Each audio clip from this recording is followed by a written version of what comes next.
Collected, created, and presented by Pawan Thakur, Thakur Property Consultancy, 900-435-2787. When you think of supreme power, do you see a king commanding an army, or a laughing child holding a handful of stolen butter? The answer lies thousands of years ago, in the middle of a rainy night, inside a quiet cowshed in the village of Gokul. A sage named Garga Muni has arrived under the cover of darkness. He was brought here to perform a secret reading for 2 hidden babies, far from the reach of a dangerous tyrant. The sage reveals a startling future. The older boy, Balarama, will have strength that defies belief, but the younger, dark-complexioned baby named Krishna is destined to hold the weight of the entire universe. You might expect a child with that kind of destiny to arrive with booming commands or intimidating displays of force.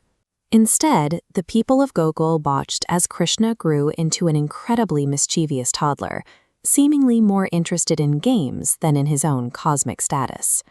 This playfulness is most famous in his Makinchori phase.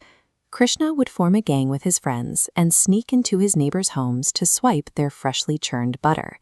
He didn't just keep it for himself. He shared the spoils with his friends and even fed the local monkeys, turning the village into a playground. By raiding these kitchens, Krishna kept the villagers' minds constantly occupied with thoughts of him, turning a daily chore into a constant state of joyful devotion. Eventually, his mother Yashoda reached her limit. Exhausted from his antics, she decided to punish him by tying him to a heavy wooden mortar.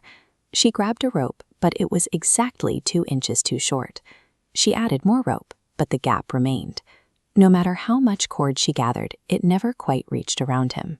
Yashoda finally gave up, her frustration melting into pure, overwhelming motherly love. It was only when her heart reached that point of surrender that the child finally allowed himself to be bound. It suggested that physical force could never contain the infinite. Only love could do that.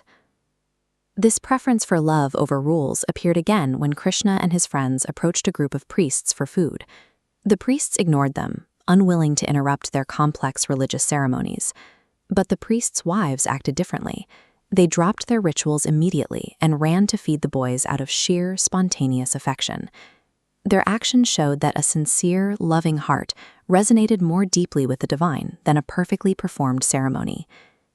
Yet this playful child was also the village's ultimate protector. When a toxic serpent named Kaliya poisoned the local river, Krishna didn't attack in a rage.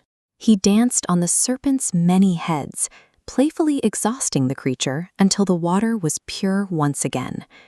And when a prideful god sent a terrifying storm to punish the villagers, Krishna led them to the base of this massive mountain, Govardhana Hill. Krishna effortlessly lifted the entire mountain on his little finger, holding it like an umbrella for 7 days, and proving that simple faith provides a shelter no storm can break. Krishna eventually grew up to fulfill his destiny, defeating the tyrant king Kamsa and finally freeing his biological parents from their long years in prison. He was no longer a village boy. He was now recognized as a royal leader in the grand Mathura palace. You might wonder how a being with this much power would choose to act at the peak of his royal triumph. He chose humility. Krishna took his father's wooden slippers and submissively placed them on his own head. This infographic compares the royal crown to the floating wooden sandals. It illustrates that serving others with humility is seen as a far greater crown than any royal jewel. He continued this throughout his life, even kneeling to wash the feet of his impoverished childhood friend, Sudama. He consistently chose to shed his ego, even when he was expected to assert his power. Krishna's story suggests that spiritual connection doesn't require rigid rules or complex scholarship. Simple acts of kindness, everyday service, and a heart full of playful, sincere love are all that is needed to draw the divine close.